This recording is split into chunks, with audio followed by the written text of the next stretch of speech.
Amém, queridos irmãos, chegamos à sexta-feira, segunda semana. Segunda semana, o título é Andar como Filhos da Luz. E o título da sexta-feira, O Resultado de Andar na Luz, parte 1. O versículo, 1 João 1, versículos 6 e 7. Se dissermos que mantemos comunhão com Ele e andarmos nas trevas, mentimos e não praticamos a verdade. Se, porém, andarmos na luz, como Ele está na luz, mantemos comunhão uns com os outros, e o sangue de Jesus, seu Filho, nos purifica de todo pecado. Senhor Jesus, obrigado, Senhor, por mais um dia, e obrigado, Senhor, pela riqueza das Tuas palavras. O Senhor tem falado conosco, tem usado a Tua palavra Logos, a Tua palavra Rema. O Senhor tem nos mostrado como andar na verdade, como andar em amor, como andar na luz. O Senhor tem tido misericórdia e tem dispensado a sua graça para nós, mesmo, Senhor, nós não merecendo. Nós ainda somos tão infiéis, tão incrédulos, mas ainda assim o Senhor tem insistido conosco. Obrigado, Senhor, que as Tuas palavras nesse dia e até a Tua volta nos iluminem, mostrem quem é o Senhor, mostrem também tudo aquilo que há em nós que ainda Te desagrada. Mostra, Senhor, através da Tua luz, se há em nós caminhos maus. Mostra, Senhor, ilumina-nos para que tomemos o caminho correto, o Teu caminho, pois Tu és o caminho, a verdade, a vida. Até a Tua volta, Senhor, nós queremos permanecer em Ti. E podemos permanecer em Ti também graças ao Teu sangue, que nos purifica de todo pecado, nos limpa de toda mácula, o Teu precioso sangue. Obrigado, Senhor, por tudo que o Senhor fez, pelo que o Senhor tem feito e por tudo que o Senhor ainda vai fazer na nossa vida. Jesus é o Senhor. Muito bem, queridos irmãos, então vamos ver aqui a primeira parte do resultado de andar na luz. Antes, irmãos, eu quero comentar algo, um sentimento, não é? Infelizmente, muitos cristãos não entendem que a vida cristã é uma vida de corpo, é uma vida de andar juntos, cuidar uns dos outros. E, infelizmente, enganados pelas mentiras de Satanás, se apartam e acham que é normal viver sozinho, sem se reunir, viver. Alguns dizem, não, mas eu oro, eu leio a palavra. Se você notarmos o que João fala nas suas epístolas, no Evangelho, mas aqui principalmente nas epístolas, o que Paulo fala também, tudo vai sendo voltado para o corpo. Por que eu estou falando isso? Porque veja, por exemplo, quando ele falou do amor, ele falou, qual é a expressão? Como é que você sabe que a vida de Deus está em você? É se você ama. Se você ama os irmãos. Por quê? Como nós falamos essa semana, quando nós estamos conectados e cheios da vida de Deus, a expressão é o amor, irmãos, é o que Deus é, isso flui de nós. E por que nós não amamos? É porque nós não somos salvos? É uma interpretação errada, nós somos salvos, nós temos a vida eterna. Mas por que muitas vezes nós não amamos? Porque nós estamos vazios. Muitas vezes nos distanciamos de Deus. E se você quer um grande sinal de que você está se distanciando de Deus, é se você está se isolando das reuniões dos irmãos. Então veja, por exemplo, nesse versículo que nós lemos, uma pessoa que está na luz, ela tem comunhão com os outros. João fez questão de dizer isso. Ele podia simplesmente dizer, veja só, eu vou ler esses versículos de novo. Se dissermos que mantemos comunhão com Ele, e às vezes a pessoa fala assim, não, eu estou afastado, ou eu não reúno em lugar nenhum, mas eu tenho comunhão com Deus. Se dissermos que mantemos comunhão com Ele e andarmos nas trevas, mentimos e não praticamos a verdade. Se, porém, andamos na luz, como Ele está na luz, ali, se você for ver o resultado, seria dizer assim, mantemos comunhão com Ele, porque o começo do versículo não diz assim, se dissermos que mantemos comunhão com Ele. Então, talvez na lógica humana, é dizer assim, se porém andamos na luz, como Ele está na luz, mantemos comunhão com Ele. Mas não. João ele mostra, se você está na luz, mantém comunhão uns com os outros, porque é o normal, irmãos. A vida cristã é uma vida de corpo. E muitas vezes é no serviço na igreja, no serviço do corpo de Cristo, que o Senhor vai nos aperfeiçoar, vai lidar com o nosso ego, com a nossa vida da alma, com as nossas ambições. Então nunca se deixe enganar nessa parte. Quando Satanás falar, e ele vai falar sempre disfarçado pela palavra de Deus, ele disfarça a palavra de Deus como ele fez no Jardim do Éden, com Eva. Então ele vai usar alguns trechos distorcidos para que você acredite, não, eu posso servir a Deus sozinho, afastado dos irmãos. Essa não é a vontade de Deus, irmão. Se você está na luz, o Senhor te mostra isso. Então eu quis começar falando sobre esse sentimento, irmãos, porque quando nós desfrutamos do rio da graça, que nós temos falado bastante, da vida de Deus, Deus, ele é amor, não é? Então nós já falamos bastante sobre isso. E Deus também é luz.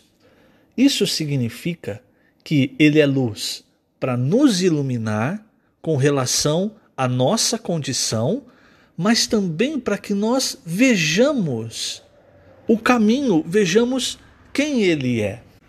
E uma coisa muito importante sobre a luz de Deus, irmãos, é o seguinte: não é através... Nós precisamos aprender a diferenciar a palavra de Deus da palavra de Satanás, porque muitas vezes, e isso eu digo até a palavra de Satanás usando homens, porque é isso que ele faz muitas vezes para nos enganar. A palavra de Deus, irmãos, ela gera a luz e ela mostra os nossos erros, os nossos pecados.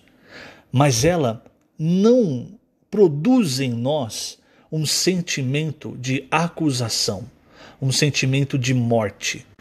Pelo contrário, você se arrepende, você fica constrangido e compungido pelo amor de Deus, e aí, levado pela luz, você então se arrepende e toma o caminho correto. Você enxerga o seu erro, o que você é, e você enxerga o que Deus quer para você. Quando é Satanás, quando é o homem, irmãos, e aí que nós precisamos identificar isso, até quando nós falamos com as pessoas. Produz em nós, muitas vezes os homens vêm nos acusar, vêm falar palavras que nos deixam em dúvida. Isso não produz vida, essas palavras não produzem vida, não produz amor pelo Senhor. Produz o quê? Você fica com um sentimento de morte, de dúvida. Você antes amava o Senhor, agora você tem dúvidas sobre muitas coisas. Isso é a voz de Satanás. Então a acusação do homem, ela sempre vai gerar morte. Um grande exemplo disso, acho que com esse exemplo as coisas ficam mais claras, é o que acontece em João 8. Em João 8, eles tomaram uma mulher pega em flagrante adultério e levaram ela até o Senhor Jesus. A intenção daqueles que levaram essa mulher ao Senhor Jesus era, de alguma forma, fazer o Senhor cair em contradição. Eles não estavam preocupados com a mulher. Naquela situação, ela foi levada até o Senhor, e aí ela foi apresentada, e eles disseram: mestre, essa mulher foi apanhada em flagrante adultério. Isso é João 8, versículo 5. Aliás, li o versículo 4. Isso foram os escribas e os fariseus. Na lei, Moisés nos mandou que tais mulheres sejam apedrejadas. Tu, pois, o que dizes? Isso aqui, irmãos, é a lei, é a religião, é a acusação, é o homem, é Satanás. Nenhum desses está preocupado com o que vai acontecer com a mulher. E muitas vezes usam a palavra de Deus para atacar, para condenar as pessoas, como esses aqui estavam usando. Graças a Deus, essa mulher foi levada, pelo menos isso, ela estava em pecado, ela estava errada, mas ela foi levada diante do Senhor. Nós sempre precisamos ir diante do Senhor. Nós precisamos levar as pessoas diante do Senhor. Não adianta você dizer, você está errado. Olha, a pessoa vai tomar muitas vezes como acusação. Mas se você conseguir levar a pessoa até o Senhor, o que vai acontecer? Vai acontecer a mesma coisa que aconteceu aqui. Então, resumindo, o Senhor disse o seguinte: bom, vocês vão apedrejar a mulher? Aquele que dentre vós estiver sem pecado, seja o primeiro que lhe atire pedra. Com isso, irmãos, ele tocou na consciência daquelas pessoas, porque todos eles tinham pecado. E nenhum deles tinha coragem de dizer, não, eu não tenho pecado, eu posso atirar a pedra. Então eles foram deixando, começar dos mais velhos até os mais novos. As pedras foram caindo. Todas as pedras caem diante da luz de Deus. Essa mulher então foi salva pelo Senhor. E depois, por que eu estou falando sobre a questão da luz, irmãos? Veja, no versículo 10, quando todos haviam ido embora, só sobrou a mulher e o Senhor. O Senhor perguntou para a mulher, mulher, onde estão aqueles teus acusadores? Ninguém te condenou? Você está percebendo? A condenação, irmãos, as palavras de condenação, elas vêm de Satanás. A palavra de acusação, sabe? Tudo provém de Satanás. E muitas vezes, irmãos, Satanás, ele infelizmente, né, para nós, ele tem a sabedoria dele. Então, muitas vezes ele distorce até a palavra de Deus, como ele fez na tentação do Senhor Jesus, e como ele faz muitas vezes, para usar a palavra de Deus para também atacar. Mas a palavra de Deus, ela não é para ser usada para atacar as pessoas. A palavra de Deus, irmãos, é luz para nós. Então, quando ele perguntou para a mulher, onde estão aqueles teus acusadores? Ninguém te condenou? Ela respondeu, ninguém, Senhor. E aí o Senhor disse, nem eu tampouco te condeno. Vai e não peques mais. E aí no versículo 12 ele diz, eu sou a luz do mundo. Quem me segue não andará nas trevas, pelo contrário, terá a luz da vida. Essa luz da vida é a luz que Paulo fala em Efésios 5. Nós precisamos andar na luz. A luz, o Senhor como a luz do mundo é para os incrédulos que estão cegos. E aí quando eles veem eles veem o Senhor como a luz do mundo. E a partir do momento que a pessoa então vê, se converte, ela passa a andar com o Senhor, não pode mais andar em trevas. O Senhor então se torna a luz da vida. O andar peripatel, o andar na luz peripatel, quer dizer, o viver diário. No nosso viver, o Senhor é a nossa luz. Por isso, irmãos, nós precisamos sempre estar diante do Senhor. E cuidado com palavras de acusação, palavras que não transmitem graça, palavras que deixam você com um sentimento de morte. Isso não vem do Senhor. O Senhor é o que o Senhor diz para a mulher, eu também tampouco te condeno. Vai chegar um momento, irmãos, que o Senhor, ele vai julgar todos nós. Mas hoje, irmãos, o Senhor, ele disponibilizou para nós um trono da graça. E todo aquele que se achega a ele tem misericórdia, graça para quando precisar. Se nós pecamos, nós temos o sangue, confessando os nossos pecados, o sangue de Jesus nos purifica. Então veja, irmãos, quanta coisa, quanta graça o Senhor nos deu. Para encerrarmos, eu quero ler na página 31 o segundo e o terceiro parágrafo, falando ainda forte da luz. Todas as vezes que lemos na Bíblia que Deus é amor e luz, somos levados a avaliar nossos atos no dia a dia.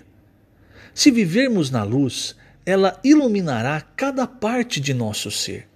Conseguimos perceber que temos pecado e discernimos quando vivemos pelo homem natural. Não quer dizer que quem está na luz não peca, mas que enxerga o seu pecado e logo busca esvaziar-se, arrepender-se e lavar-se no sangue de Cristo. Quem não está na luz considera-se muito espiritual, muito bom, por isso julga e aponta eventuais falhas no próximo.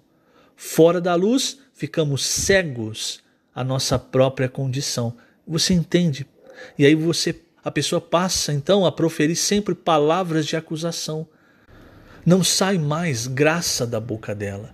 Lógico, graça porque seria o resultado dela desfrutar Deus. Quando nós desfrutamos Deus e falamos a palavra, não sai graça da nossa boca. É o resultado de nós desfrutarmos de Deus. Mas uma pessoa que não está na luz não tem mais isso, ela não sai mais graça. Porque ela não está mais na luz, ela não está conectada a Deus. Ela está sendo enganada, ela está vivendo na vaidade dos pensamentos, na mentira, na ilusão que Satanás colocou para ela. Vou continuar lendo o último parágrafo da página 31. A atitude de quem vive na luz é se arrepender e confessar os pecados. Parece algo tão básico, mas muitos falham nessa questão. Se não vivemos na luz, nós nos julgamos superiores e melhores que os outros e não conseguimos ver nossas próprias impurezas. Isso é resultado de não ter sede da palavra e revela que ela não habita ricamente em nós. Puxa, irmãos, então que todos nós possamos realmente ser ganhos por essas palavras e ter mais sede da palavra. Quanto mais nós recebemos a palavra com reverência, mais o Senhor nos ilumina, nos enche com o que Ele é. E as coisas vão ficando claras para nós, o caminho fica claro. Quando nós erramos, também, irmão, nós somos iluminados. Lembre-se dessa experiência de João 8, desse trecho, quando você se deparar com aqueles que são muito cheios de acusação, palavras de acusação, o que será que eles querem de verdade? Aquelas pessoas, aqui, na luz de Deus, essa passagem fica descortinada para nós. Você acha que aquelas pessoas estavam preocupadas com a mulher? Não, irmãos, tinham segundas intenções. Elas usaram a mulher como isca para tentar fazer o Senhor cair em contradição. Se o Senhor dissesse assim, se na lei está escrito para apedrejar, pode apedrejar. Eles iam dizer, mas espera aí, você está pregando o amor e está mandando apedrejar? Mas também se o Senhor dissesse assim, não pode apedrejar, tem que ter misericórdia. Eles iam dizer, mas espera aí, você está indo contra a palavra de Deus. Você percebe, irmão? Satanás sempre tentando nos colocar nessas situações em que aparentemente nós não temos saída, mas nós sempre temos saída. A nossa saída é no alto, a nossa saída é na luz, é no amor. Por quê? Porque quando nós nos enchemos de Deus, irmãos, nós nos enchemos com amor, com a luz, com a verdade, com a palavra de Deus. Com a verdade, irmão, Satanás ele não resiste, porque com ele é tudo na base da mentira. Por isso ele não resistiu ao Senhor em Mateus 4, ali na tentação. Porque o Senhor ele não só falou a palavra, mas o Senhor ele falava aquilo que ele conhecia e vivia. Que seja assim também a nossa experiência com a palavra, queridos irmãos. Que o Senhor te abençoe grandemente nesse dia. Lembrando, estamos colocando essas gravações agora no YouTube da igreja que está em Ribeirão Preto. Você acessa no YouTube, na parte de vídeos, e você encontra essas gravações. Que o Senhor te abençoe grandemente. Jesus é o Senhor.